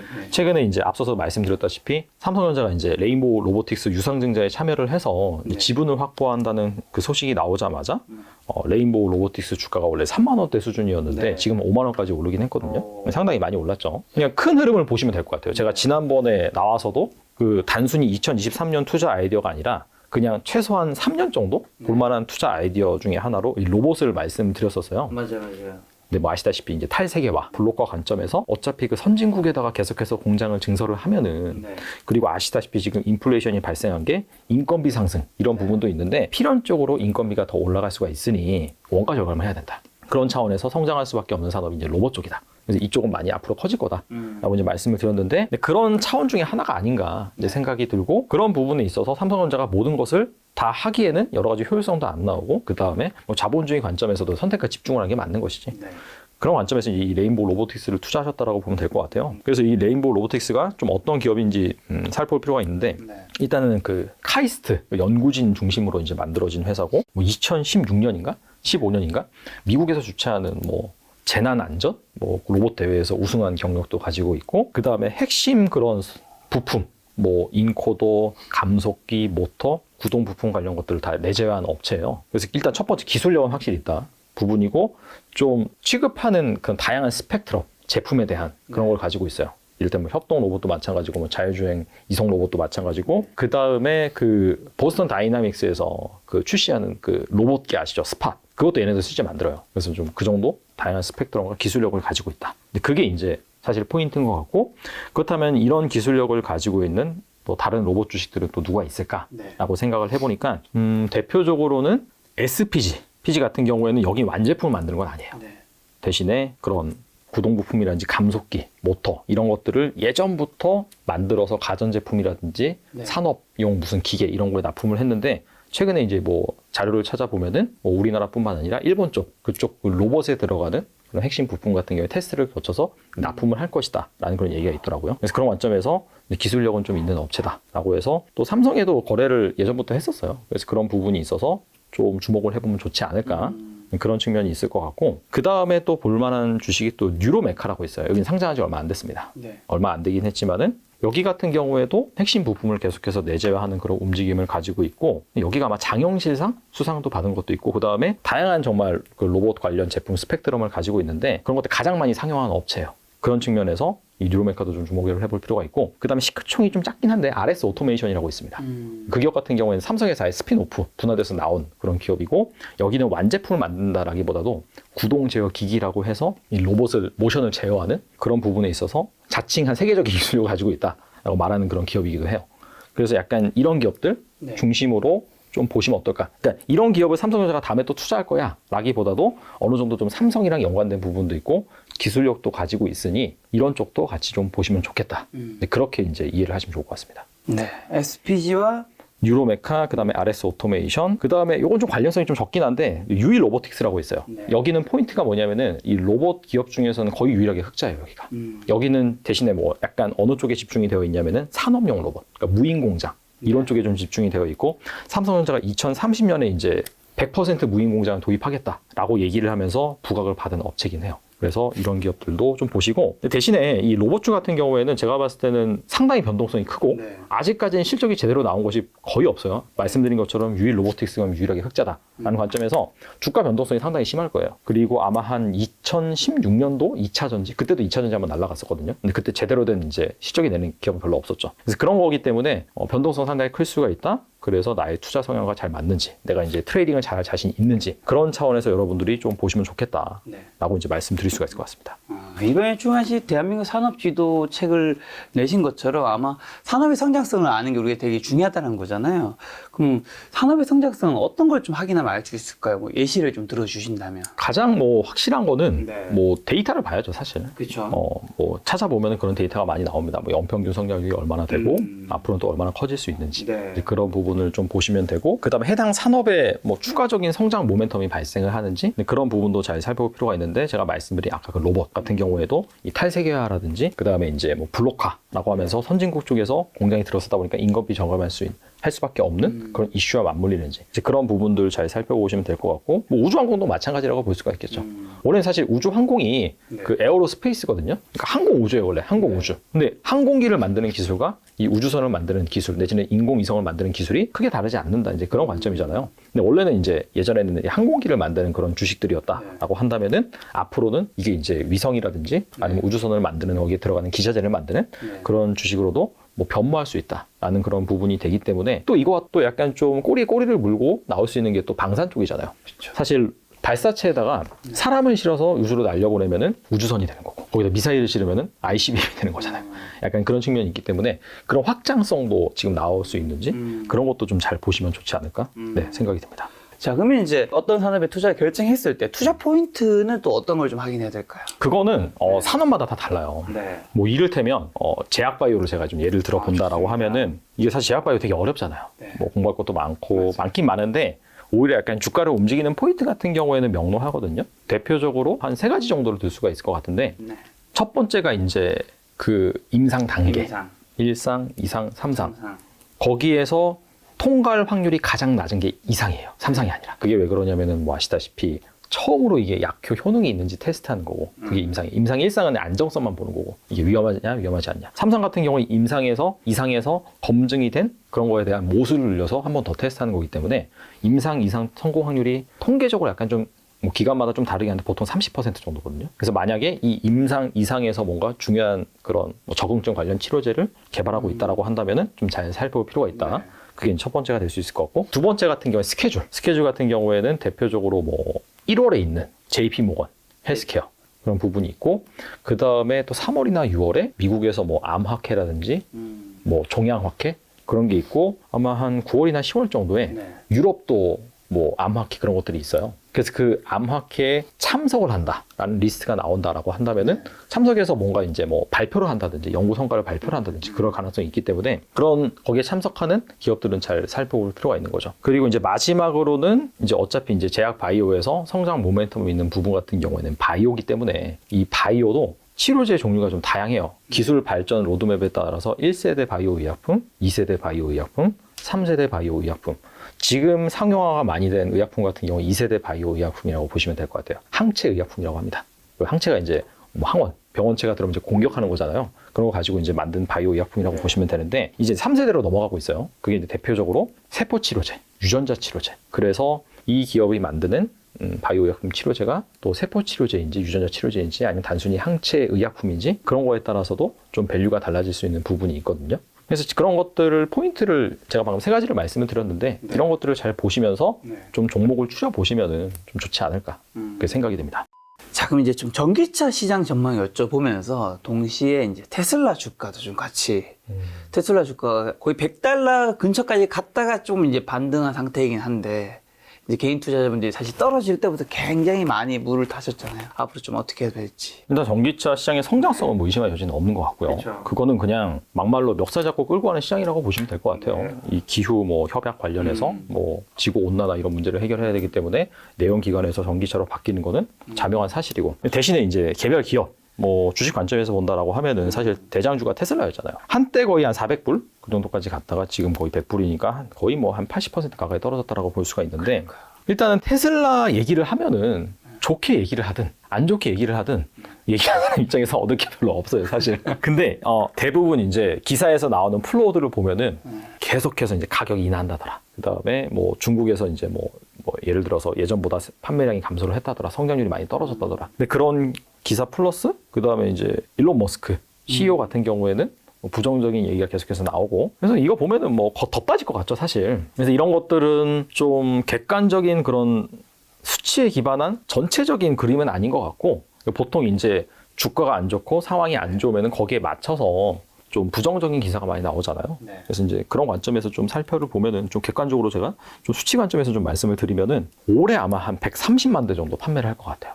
원래 이제 연초에는 150만 대 정도 예상을 했었는데 그러면 이게 아마 한 전년 대비 한 40% 정도 성장을 한 걸 거예요. 원래 이제 50% 성장을 호언장담했으나 네, 그만큼 성장률이 미치지 못하는 거죠. 근데 올해 자동차 전반적인 이 미국 자동차 시장 판매가 그렇게 좋지는 않아요. 다른 업체들은 오히려 감소를 했어요. 근데 이 상황에서 그래도 40% 성장을 한 거면은 잘한 거죠, 사실. 잘한 거죠. 그리고 또 부정적인 기사가 뭐가 나오냐면은 한 3년 안에 테슬라의 이 미국 전기차 시장 점유율이 20% 미만으로 떨어질 것이다. 현재 기준으로 거의 한 60% 정도 하고 있는 걸로 알고 있거든요. 근데 3년 안에 20%대로 떨어진다. 완전 추락하는 거잖아요. 그러면 이제 뭐 한번 제가 여쭤보고 싶은 게 있는데 세계에서 그럼 테슬라가 나중에 정말 이 전기차로 다 바뀐다라고 하면은 한 점유율 어느 정도 차지할 것 같으세요? 전 세계에서 테슬라가 전기차 점유율이 그러면 대략적으로 그냥 딱 찍어서 15? 20? 15, 20 정도? 근데 저는 사실 잘해도 10%. 왜냐면은 지금 이제 전 세계 자동차 판매량이 약간 경기에 따라서 차이는 있지만은 한 8천만 대에서 잘 팔리면 9천만 대 판매하거든요. 네. 이 중에서 글로벌 1위가 이제 폭스바겐 아니면 도요타예요. 두 개가 계속해서 엎치락 뒤치락 하죠. 두 기업이 한 1,000만 대씩 팔아요. 결론은 점유율이 11%거든요.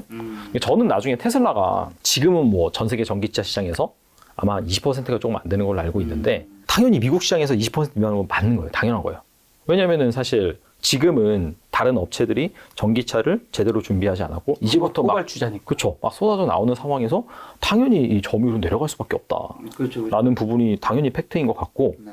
지금 같은 점유율을 유지한다는 것 자체가 말이 안 되는 것 같고 그렇다면은 나중에 이제 모든 차들이 내연기관에서 전기차로 바뀌는 시기 신차 판매 기준으로 아마 돌아다니는 자동차를 전기차로 없애는 데까지는 진짜 많은 시간이 걸릴 것 같고 그건 한 2050년 정도? 그 정도 가야지만 좀 가능할 것 같고 대신에 그 신차 판매 기준으로 내연기관이 한 전기차로 완전 대체되는 시기가 유럽 같은 데 보면은 2030년, 2035년 정도 되면은 이제 내연기관 차 판매 안 한다 그런 얘기 하잖아요. 그럼 대략적으로 그렇다면 지금으로부터 한 10년 후? 10년이 조금 지난 시점 같은 경우가 이제 다 전기차만 판다라고 가정을 해보면은 그때는 또 이제 자동차 판매 대수가 어차피 세계 경제 성장률에 따라서 조금씩 성장을 하니까 그때는 한 1억 대 정도 뭐 한 자동차 판매 대수가 된다라고 하면은 테슬라가 여기에서 점유율 10% 가져간다라고 하면은 1,000만 대죠. 근데 말씀드린 것처럼 2022년에 130만 대 정도 팔았다고 말씀드렸잖아요. 그러니까 이제 1,000만 대 정도 팔면은 매출액 성장률이 대략적으로 7배에서 한 8배 정도 되는 거예요. 7배에서 8배 정도 되는 거고. 자, 그렇다라고 한다면은 테슬라가 사실 자동차만 있는 건 아니거든요. 서비스 매출이 같이 나가죠. 그러면은 이 서비스 매출이 누적적으로 계속해서 이제 발생을 하면은 이건 좀 원가가 없기 때문에 아마 이 레버리지 효과는 더 날 것이고 두 번째가 뭐냐면은 에너지 사업도 하고 있어요. 뭐 전력망이라고 해서 결과적으로는 C2C 소비자끼리 이제 전력을 사고 파는 그 전력망도 세팅을 하고 있는데 지금 이제 매출 비중이 자동차가 86%고 서비스가 한 10%, 에너지가 한 4% 정도 되거든요. 근데 이쪽도 분명히 이 자동차 현재 판매하는 매출 성장률보다 나중엔 더 성장할 수 있는 건 룸이 있고 근데 그런 것들을 다 따져봤을 때 매출액이 최소한 7배에서 8배 정도는 더 성장할 수가 있다. 네, 그런 결론에 도달할 수 있고 점유율 10%라는 가정하에 네. 그렇다면 이익은 더 많이 성장할 수 있다. 네. 그런 가정이 되고요. 정말 보수적으로 해서 점유율 5%만 가져간다. 글로벌 시장에서. 그래도 한 500만 대 좀 넘긴 하거든요.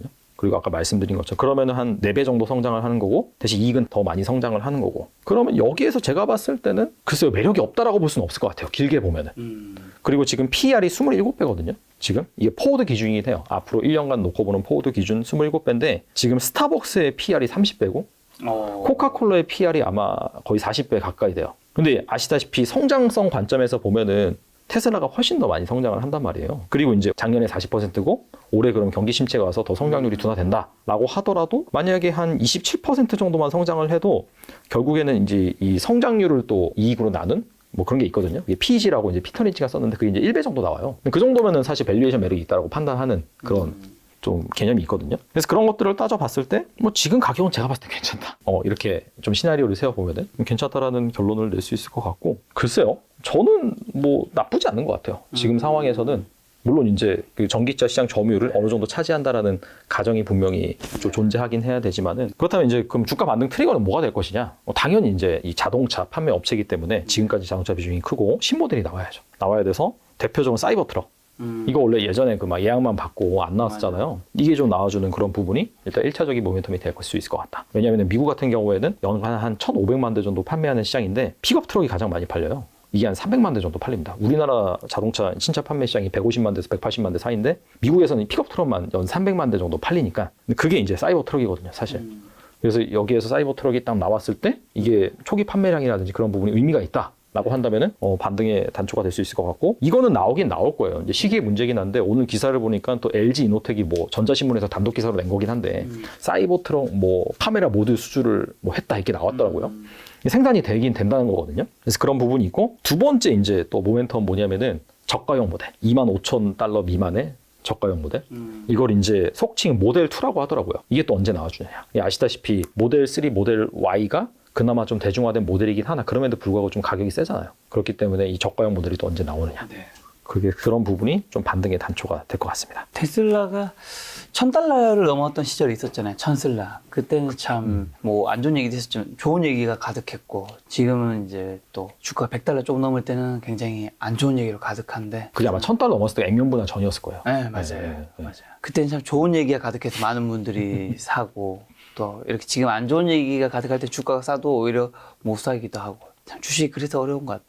그래서 그냥 수치적으로 여러분이 계산해 보시면 될 것 같아요. 이게 뭐 10%인지 5%인지 20%인지 알 수 없지만은 네. 합리적으로 좀 이렇게 수치적으로 접근을 해보시면은 이게 지금 과도하게 빠진 건지 아니면 시장의 우려가 너무 큰 건지 그런 것들을 어느 정도 판단할 수 있지 않을까 생각을 합니다. 아, 그렇죠. 그리고 뭐 지금 거의 80% 정도 빠진 거잖아요. 고점 대비로는 거의 한 76% 정도까지 빠진 것 같긴 해요. 네. 자, 그럼 다음은 이제 바이오 섹터는요. 좀 어떻게 보세요? 바이오 같은 경우에는 뭐 여러 가지가 있긴 한데 사실 앞서서도 바이오 같은 경우에 투자 포인트를 제가 3가지로 말씀드렸잖아요. 네. 근데 그런 것들은 뭐 비전문가가 사실 잘 될 것이다 말 것이다라고 현 시점에서 판단하기 좀 어려운 부분이 있고 그럼에도 불구하고 바이오 쪽에서 뭔가 수치적으로 좀 투자자들이 접근을 해볼 만한 그런 섹터가 이제 CMO, 바이오 시밀러 뭐 이런 쪽이라고 볼 수가 있을 것 같아요. 그래서 제가 이제 책에도 써놨는데 이게 이제 한 연평균 성장률이 한 10% 정도? 그 정도로 계속해서 성장할 것으로 예상이 되어 있고 쉽게 말하면은 반도체처럼 된다고 보시면 될 것 같아요. 반도체가 그냥 일반 반도체가 아니라 시스템 반도체처럼. 시스템 반도체 같은 경우에는 이제 팹리스 업체. 네. 반도체를 설계하는 업체가 있고 그 다음에 중간에 그 설계한 반도체를 가지고 생산을 하는 파운드리 업체가 또 따로 있잖아요. 그리고 뭐 나중에 뭐 테스트하는 업체도 있긴 한데 근데 그 이유가 뭐냐면은 메모리 반도체 같은 경우에는 단순해요. 구조가 단순하다라기보다도 생산되는 제품이 어차피 디램 아니면 낸드 플래시니까 네. 그런 것들을 뭐 삼성전자나 SK 하이닉스나 IDM 즉 종합 반도체 업체들이 설계도 하고 생산도 하고 전반적으로 테스트도 한단 말이죠. 근데 시스템 반도체 같은 경우에는 복잡해요. 뭐 예를 들면은 사람의 눈의 역할을 하는 반도체, 귀의 역할을 하는 반도체 등등 너무 다양해요. 뭐 CPU도 있고 GPU도 있고. 그래서 뭐 빵으로 치자면은 메모리 반도체는 식빵, 그다음에 시스템 반도체는 케이크라고 보시면 돼요. 그래서 설계하는 업체, 생산하는 업체, 테스트하는 업체가 좀 나눠지는 거라고 보시면 됩니다. 그게 이제 효율적인 거고요. 근데 이제 바이오 의약품도 마찬가지라는 거죠, 사실. 바이오 의약품을 개발을 하고 그런 부분 같은 경우에는 반도체가 완전히 최첨단 공정이긴 하지만은 이 바이오 의약품 개발하는 거는 그거 이상이라고 볼 수도 있거든요, 사실. 엄청난 그런 신약을 개발하는 거기 때문에. 그래서 이 바이오 의약품 같은 경우에도 글로벌 빅파마들, 정말 사이즈가 큰 뭐 머크라든지 뭐 그런 쪽에서 개발하는 것도 있지만 주로 바이오 테크 쪽에서도 많이 개발을 해요. 우리나라도 이제 바이오 뭐 신규 상장한 업체들 보면 사이즈가 그렇게 크지 않잖아요. 그러니까 막 그런 기술력을 가지고 있는 뭐 출중한 연구 인력들이 달라붙어서 수년 동안 개발을 한단 말이죠. 지금까지 이제 프로세스가 뭐냐면은 그럼 이제 글로벌 빅파마들이 사는 거죠. 그 기업을 인수할 수도 있고 아니면 적당히 개발을 하다가 대신에 이제 후보 물질 괜찮은 걸 개발을 하면 기술 수출을 해버리는 거죠. 근데 그런 식으로 해서 이제 글로벌 빅파마들이 흡수를 했는데 이제 그렇게 할 수도 있는 거고 결과적으로 개발을 했는데 이거 뭐 생산 시설을 갖추려면 또 엄청나게 돈을 투자를 해야 되니까 이런 다양화된 바이오 의약품을 전문적으로 생산하는 그런 산업이 이제 CMO 산업이라고 보시면 될 것 같고, 뭐 CDMO, CMO 이렇게 얘기를 하는데 CDMO 같은 경우에는 이제 뭐 임상 같은 거라든지 그런 것도 같이 해주는 이제 그런 뭐 대행 기관이다라고 보시면 되는데, 그래서 이 CMO나 CDMO가 결과적으로는 이 반도체로 친다면 파운드리 같은 회사다. 그래서 이쪽 산업이 뭐 연평균 10% 정도로 계속해서 성장을 하고 있다라고 볼 수가 있고, 사실 또 삼성이 잘하는 게 뭐 아시다시피 이런 좋은 그런 제품 같은 거를 또 싸고 품질 좋게 잘 생산하는 그런 쪽이잖아요. 그래서 반도체에서 쌓았던 그런 비즈니스 경험을 바탕으로 이제 이쪽에도 진출을 하는 거죠. 그래서 이제 삼성바이오로직스 같은 경우에는 그쪽에서 계속해서 뭐 잘 영위를 하고 있고, 삼성바이오로직스 주가 차트를 보시면은 작년에 그냥 이래요. 그냥 박스권이에요. 박스권. 별로 안 빠졌죠. 네, 박스권이고 그 위가 뭐냐면은 약간 좀 제약 바이오 그쪽이 필수 소비재 역할도 하긴 하지만 그런 부분도 좀 있고 대신 실적이 계속해서 좋았어요. 그래서 그런 부분이 있었기 때문에, 그리고 작년 이제 4월에 이제 4공장 완공을 해서 본격적으로 돌리고 아마 올해 하반기 아니면은 내년 초 정도에 5공장도 지금 증설할 계획이에요. 그런 것들을 보시면은 그냥 좀 부담 없이 좀 볼 수 있는 그런 산업 내지는 섹터에 해당되는 종목이 아닐까? 좀 그런 생각이 들어요. 그래서 좀 반도체, 넥스트 반도체가 이쪽에서 좀 나오고 있고, 삼성이 아직까지도 반도체에서 탑이고 열심히 하고 있지만은 또 신성장 동력으로 바이오도 좀 신경을 쓰고 있다. 그리고 그런 노하우가 잘 접목될 수 있는 분야니까 그런 부분도 좀 같이 보시면 어떨까? 그렇게 생각이 됩니다. 자, 작년에 가장 많이 빠진 섹터 중 하나죠. 작년 1년 동안 거의 한 53%가 빠진 인터넷 섹터. 자, 네이버 카카오는 여쭤봐야죠. 네이버 카카오는 되게 단순한 것 같아요, 지금. 일단은 펀드멘탈 관점에서 보면은 약간 좀 성장주로 여겨졌기 때문에 이 매크로 그런 관점에서 지금 보시다시피 금리가 오르고 그 다음에 나스닥 지수 빠지면 같이 빠져요. 근데 이제 반대로 금리가 좀 내려가고 나스닥 지수 반등하면 같이 반등하는 그런 측면이 있습니다. 그래서 약간 그거는 투자의 심리? 약간 크게 좀 네이버 카카오 주가에 작용하는 무언가 매크로 관점에서 이제 보시면 될 것 같고, 그 다음에 실적 관점에서 본다라고 한다면은 여기가 그렇다고 해서 성장률이 팍팍 꺾이거나 그러진 않아요. 그렇죠. 왜냐면 잘 살펴보면은 여기는 필수 소비재에 가까워요. 뭐 여기서 이제 구매하고 우리가 이제 쓰고 있는 뭐 카카오톡이라든지 아니면 뭐 네이버를 통해서 구매한 네이버 쇼핑이라든지 이런 것들이 전반적으로 필수 소비재에 가깝기 때문에 뭐 이익이 크게 꺾이거나 그럴 가능성은 없어요, 사실. 대신에 이제 가장 큰 건 앞서 말씀드린 것처럼 이 성장주에 주는 밸류에이션 자체가 너무 파켓이다 보니까 금리가 너무 가파르게 오르는 바람에 그쪽에서 좀 정상화될 필요가 있을 것 같고, 대신에 제가 앞에서 말씀드린 것처럼 금리가 이제 고점을 찍고 좀 낮아지는 국면이 온다라고 한다면은 반등은 나올 수 있지 않을까. 작년에 보시면은 엄청 많이 빠졌어요. 이거 보시면 인터넷 53% 빠졌잖아요. 지금 섹터 자체가. 근데 제가 봤을 때는 올해는 좀 반등할 수 있지 않을까. 그런 측면에서 좀 보시면 좋을 것 같고, 그 다음에 여기는 이제 어차피 성장주란 말이죠. 그래서 얘네가 지금 잘 준비하고 있는, 이 기업들이 잘 준비하고 있는 차세대 로드맵이 차근차근 잘 진행되는 그런 부분을 잘 살펴볼 필요가 있는데, 뭐 네이버 같은 경우에는 뭐 최근에 이제 포시마크 인수 이런 것들이 뭐 인수 그런 시기를 완료되는 시기를 좀 더 앞당기겠다 하고 해서 공격적으로 나오고 있는 것 같은데, 그런 부분이 좀 시너지가 잘 나는지 기존 사업과, 이 포시마크 같은 경우에는 우리나라로 치면 약간 당근마켓 그런 데잖아요. 근데 이제 그 MAU를 보면은 거의 한 80%가 MZ세대래요. 그리고 이제 한 8천만 명 정도 되고, 그렇다라고 한다면은 네이버가 가지고 있는 그 웹툰이라든지 그런 쪽과 어떻게 보면 시너지를 낼 수 있는 글로벌 관점에서 단순히 그냥 그거 하나 붙여서 밸류 키운다 그런 개념이 아니라 그 유저들을 인수를 함으로써 기존에 있는 사업과 시너지를 얼마나 낼 수 있는가의 차원에서 분명히 인수를 한 거란 말이죠. 그냥 인수하면 사실 그게 적자기 때문에 이익은 감소하거든요. 연결 재무제표상으로 본다라고 한다면. 그래서 이제 그런 부분에 있어서 어느 정도 좀 시너지가 나는지 이런 것들은 좀 장기적으로 이 뭐 네이버라든지 그런 기업의 주가를 견인할 수 있는 요인이기 때문에 이런 부분을 좀 길게 보고 잘 살펴보는 게 중요하지 않을까? 그렇게 생각이 됩니다. 카카오 같은 경우에는 사실 뭐 가장 큰 대전제가 해결이 돼야 될 것 같아요. 그 신뢰, 주주 관점에서 신뢰. 쪼개기 상장 이런 부분에 대한 신뢰가 가장 먼저 좀 해결이 돼야 올해 예정된 게 카카오 엔트랑 모빌리티였네. 네, 아마 그럴 것 같은데 아마 시장이 안 좋아서 어떻게 될지는 잘 모르겠는데 왜냐면 요즘 다 아시다시피 뭐 마켓컬리 같은 경우에도 상장 뭐 철수했죠. 지금 상황이 안 좋아서 제 생각에는 가봐야지 알겠죠. 안 할 수도 있고. 그런 거 보면 기업도 이 시대적인 운이 참 중요한 것 같아요. 마켓컬리가 그 한창 정말 잘 치고 올라갔을 때 여건이 돼서 상장했다면 이미 이제 시장에서 거래되고 있을 텐데 이제 시장에서 어쨌든 지금 제값을 못 받으니까 철수한 거잖아요. 맞아요. 네. 이렇게 매크로 환경이 급변할지는 사실 몰랐던 거죠, 사실. 네. 자, 그럼 현대차, 기아 같은 자동차 섹터는요? 요즘 제 아는 동생도 자동차를 현대 기아인가에서 이제 주문을 걸었었는데 갑자기 본인이 이제 내년에 받을 걸 생각했었는데 올해 이제 들어온 거예요. 왜 됐냐면 앞에 있는 사람들이 다 취소를 했대요. 맞아요. 네. 그래서 요즘에 그만큼 주문 취소 사례가 좀 증가하고 있는 건 안 좋지 않을까, 경기 침체니까. 이게 이제 가장 큰 이유가 그러니까 신차를 사실 현금으로 풀 현금으로 다 구매를 하는 그런 사람들이 많았다라고 한다면 취소 문제가 그렇게 커지지 않았을 것 같은데 대부분 이제 금융을 끼고 한다는 거죠. 그렇죠. 금융 끼고 하죠. 근데 아시다시피 금리가 너무나 많이 오르다 보니까 뭐 주택담보대출 금리도 뭐 2배 정도 올랐는데 마찬가지죠. 그렇기 때문에 지금 많이 취소하는 그런 부분이 있는 것 같고 근데 이거는 단순히 현대 기아차뿐만 아니라 뭐 사실 전반적인 그런 글로벌 스탠스라고 보시면 돼요. 미국 자동차 업체들 같은 경우에도 올해 판매량 감소했거든요. 그런 것들을 감안하면은 뭐 특별히 이런 뭐 계약 취소라든지 그런 이슈 때문에 뭐 우리나라 현대 기아차만 부정적인 것은 아니다. 이제 그렇게 이제 보시면 될 것 같고 단 저는 그때도 나와서 말씀을 드린 것 같은데 전통 내연기관 차들은 사실 좀 조심할 필요가 있는 것 같아요. 왜냐면은 그 앞서서도 이제 뭐 2030 몇 년 되면은 전 세계 팔리는 자동차가 연간 1억 대 정도 되는데 반대로 테슬라가 10% 못해도 5%를 차지한다. 근데 그거는 어차피 다른 내연기관 차에서 판매하는 물량을 가져오는 거거든요. 어떻게든. 결론은 사실 이 전기차 시대가 도래한다라고 해서 전체 판매량이 성장하지는 않아요. 대체가 되는 거지. 그래서 약간 신규 진입자라든지 아니면은 이 전기차로 됨으로 인해서 뭐 자율주행이라든지 이런 소프트웨어 파워가 더 올라가니까 여기에 이제 뭐 표현이 좀 맞을런지 모르겠는데 숟가락을 얹어서 오히려 이제 소프트웨어를 판매할 수 있는 그런 업체들한테 좋은 거고 이를테면 신규 진출하는 새로운 먹거리를 보고 진출한 업체들한테 좋은 거지 내연기관 자동차 차량 업체들한테는 사실 달가운 이슈는 아니다 라는 그런 관점에 있어서 제 생각에는 글쎄요 이렇게 딱히 전망이 좋다라고 보기엔 좀 애매할 것 같아요. 그러니까 어차피 점유율을 잘 지켜도 상당히 잘한 건데 그래봤자 본전이라는 거죠. 그런 관점에서 얼마나 점유율을 잘 사수할 수 있을까? 현대 기아차 우리나라 그런 기업들이 글로벌 시장에서 그런 것들은 좀 꾸준히 모니터링이 필요하지 않을까 개인적으로 그렇게 생각을 합니다. 그 다음에 엔터테인먼트 섹터는 좀 얼마나 좀 성장할 수 있고 또 이 섹터 지금 어떻게 보세요? 제가 이제 작년에 다른 채널 나가서도 한 6월 정도인데 그때부터 좋다고 말씀을 드렸거든요. 그리고 아마 지난번에도 나와서 언급을 해드린 것 같아요. 엔터테인먼트 섹터는 괜찮다라고 이제 언급을 해드린 것 같은데 뭐 그냥 딱히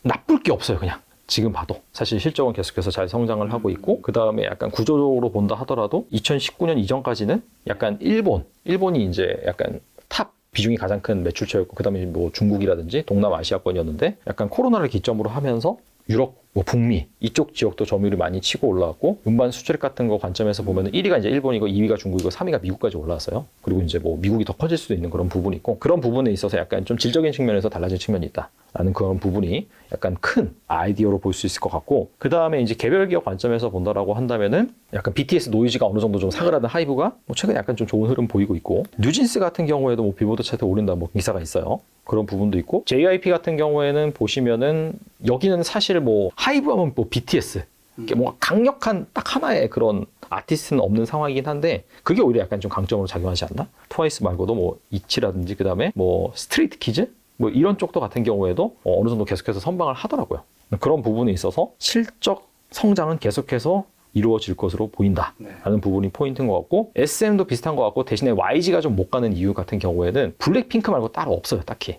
뭐 그런 괜찮은 아티스트 같은 경우에 아직까지 보여주지 못했기 때문에 상대적으로 좀 소외되고 있는 부분이긴 한데 대신에 좀 최근에 너무 많이 주가가 좋았거든요. 전반적으로 봤을 때.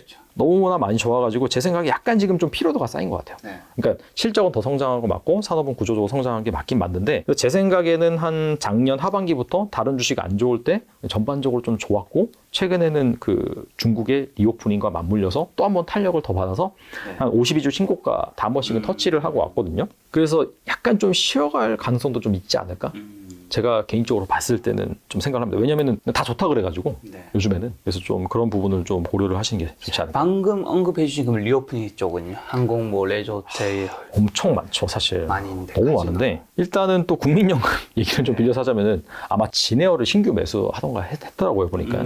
저가항공 쪽에서 매수를 했는데 일단은 저가항공은 좀 난이도가 높은 축에 속해요. 투자 난이도가. 왜냐하면 고정비 그 비중이 너무 커가지고 사실 이익 변동성도 좀 큰 편이고 최근에 약간 유상증자라는 것도 좀 많이 했기 때문에 좀 자금 확충을 위해서. 그래서 여긴 좀 변동성이 크다. 하지만은 좋아지는 방향은 맞다라는 그런 특징이 있을 것 같고, 그 다음에 뭐 화장품도 있고 면세점도 있고 카지노도 있고 등등 여러 가지가 있긴 한데 좀 약간 선별적으로 볼 필요가 있는 게, 화장품 같은 경우에는 저는 사실 잘 모르겠어요. 화장품은. 왜냐면은 뭐 아시다시피 2014년 이때가 이제 화장품이 최고의 성장주였는데 그때는 중국에서 계속해서 우리나라 화장품을 소비를 해줬어요. 근데 지금은 아니에요. 지금은 좀 아니어서 프리미엄 제품군 같은 경우에는 유럽이라든지 일본 거를 선호를 하고, 그 다음에 약간 중저가 같은 경우에는 로컬 제품 이런 것들을 선호를 하는 그런 측면이기 때문에 오히려 이렇게 약간 좀 주가가 리오프닝과 엮여서 올랐을 때는 좀 주의할 필요가 있다라고 이제 생각이 드는 측면이 있고, 그 다음에 이제 카지노 같은 경우에는 여기가 이제 내국인 카지노가 있고 외국인 카지노가 있잖아요. 근데 이제 외국인 카지노 같은 경우에는 최근에 뭐 흐름 좋습니다. 실수도 좋고. 첫 번째는 일본 관광객. 여기가 11월 달부터 이 무비자 입국이 허용됐기 때문에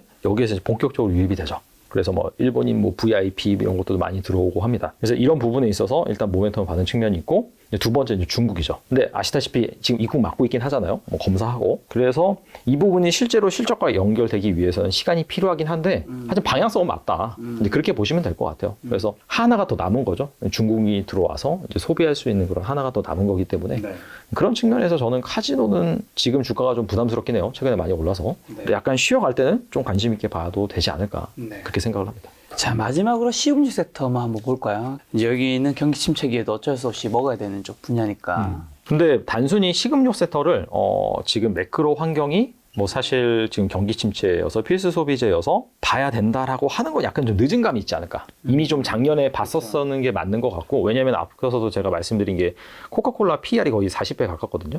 그만큼 좀 선방을 했다는 거예요. 지금 사실 이런 다른 주식들이 빠질 때. 근데 이제 아까 말씀드린 것처럼 금리가 내려가고 약간 바람의 방향이 바뀌는 그런 상황이 온다라고 한다면은 거기에서 또 돈이 빠질 수가 있거든요. 그래서 약간 그런 측면을 좀 고려하실 필요가 있고, 대신에 이제 개별 그런 기업 관점에서 본다라고 하면은 아무래도 좀 수출을 많이 하는 기업들, 거기는 좀 다르죠. 단순히 뭐 필수 소비재 플러스 성장이 나올 수 있는 분야니까 그런 기업들 같은 경우에는 좀 잘 살펴볼 필요가 있고, 뭐 수출하는 그런 기업들은 아시다시피 대부분 다 아실 거예요. 뭐 상향식품이라든지, 그다음에 뭐 오리온도 마찬가지고, 그다음에 농심도 최근에 뭐 수출 좀 하고 있고, CJ 제휴전화 같은 경우에도 그런 측면이 있기 때문에 그런 기업들의 약간 수출이 얼마 정도 다시 증가를 하는지 그런 차원에서 보시는 게 좀 좋지 않을까. 전체적인 섹터 관점이라기보다. 오늘 이제 일약 주자님과 요책 대한민국 산업 지도에 있는 이야기랑 여러 가지 좀 질문 좀 드려봤는데, 오늘 여러 섹터들 점검해 주셨잖아요. 그럼 이제 작년에 굉장히 많았던 썸네일인데 이제 종잣돈 한 5천만 원 정도 있다면 어떤 주식으로 여쭤보면 좀 부담스러우시니까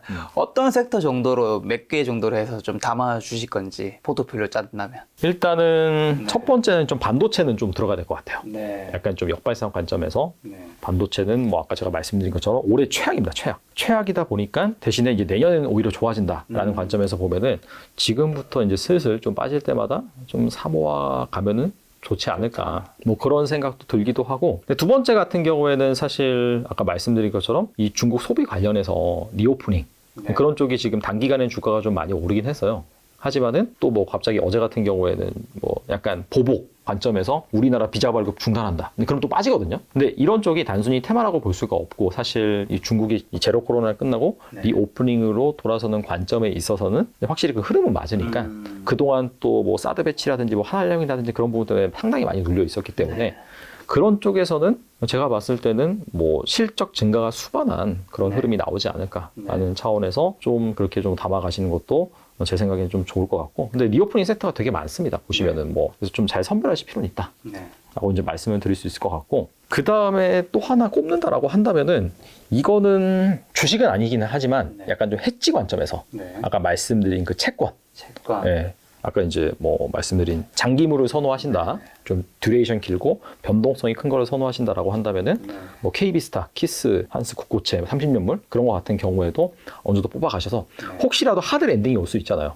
그리고 만약에 하드 랜딩이 오지 않는다 하더라도 사실 여기에서 금리가 또 팍팍 인플레이션 때문에 치고 올라갈 가능성은 좀 낮거든요. 그러니까 제가 봤을 때 믿져야 본전이다. 어차피 나중에 뭐 연준의 계획대로라면 2025년에는 물가 상승률이 2%대로 둔화되는 건 이제 제시를 했으니까 그러면은 이제 금리가 거기로 수렴을 할 거예요. 그래서 약간 기간의 차이지 언젠가는 번다. 뭐 이자도 좀 들어온 측면도 있고 그래서 약간 위험을 그런 쪽으로 좀 해지를 하시는 게 좋지 않을까 생각이 됩니다. 반도체 리오프닝, 그 리오프닝은 이제 중국 소비와 좀 관련된 네. 쪽, 그리고 마지막은 이제 채권.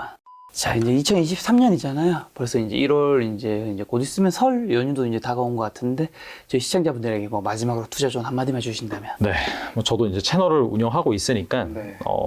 팁을 하나 드리면은 그 소문난 잔치에 먹을 것이 없다라고 이제 많이 말씀을 하시잖아요. 그래서 지금 보시면은 시장에서 되게 인기를 끌고 있는 종목, 반대로 좀 소외되어 있는 그런 섹터라든지 종목, 그런 거에 대한 컨텐츠가 여러 가지가 올라왔을 때 정말 사람들이 어디에 관심이 있고 어디에 관심이 없는지, 제가 오늘 준비한 자료 같은 경우에도 그렇게 되지 않을 가능성이라고 말씀을 드렸는데, 그래서 사람들이 다 이걸로 보고 있으면은 사실 이런 현상이 발생하기보다도 다른 현상이 발생할 수가 있습니다. 그게 이제 약간 자본시장의 뭐 약간 원천적인 그런 부분이기 때문에 여러분들이 단순히 여러 명의 패널이 나오고 뭐 저도 마찬가지고 다양한 분들이 나와서 좋다 하는데 너무 한쪽만 좋다라고 한다면은 그렇게 되지 않을 가능성도 충분히 여러분들이 경계를 하시면서 좀 더 2023년 같은 경우에는 다양한 시각을 가지고, 뭐 아시다시피 뭐 사실 작년이 너무 안 좋아서 올해는 상대적으로 괜찮을 거야라고 해도 막 엄청난 상승장이 나올 가능성은 없거든요. 그렇기 때문에 좀 유니크한, 남들이 보지 못하는 그런 쪽에서 아이디어를 찾아보시면서 잘 스터디를 하시면은 제 생각에는 올 한 해 좀 괜찮은 한 해가 되지 않을까 생각을 합니다. 알겠습니다. 오늘 만남의 손님은 일약 주자님이었습니다. 지금까지 여러분 소중한 시간을 함께 해주셔서 정말 감사합니다. 오늘도 김 작가였습니다. 고생 많으셨습니다. 네, 수고하셨습니다.